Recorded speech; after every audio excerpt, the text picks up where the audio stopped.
İçimden bir ses hiç durmadan kulağıma fısıldayıp duruyordu. Biliyordum. Beni sevdiğini biliyordum.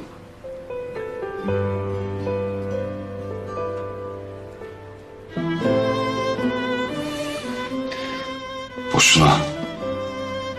Gördüm ben göreceğimi. Ne yaparsan yap.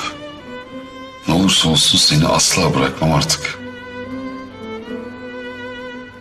Ben sana bir şey oldu sandım. Çok korktum. Öyle birden karşımda görünce ne yapacağımı... Bana doğruyu söyle. Gözümün içine bakarak söyle. Sorunun cevabını kalbinle ver. Bir şansımız daha olsun. Tekrar deneyelim istemez misin?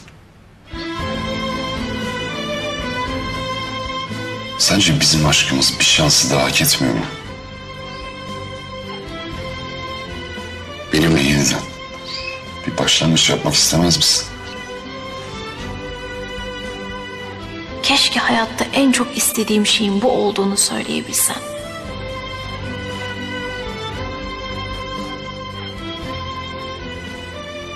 Allah'ım, bana böyle baktığında nasıl da kaybediyorum kendimi.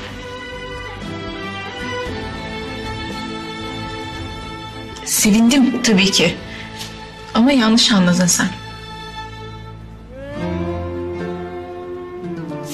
Hiç beceremiyorsun yalan söylemeyi, biliyor musun? Bana gerçeği söyle artık.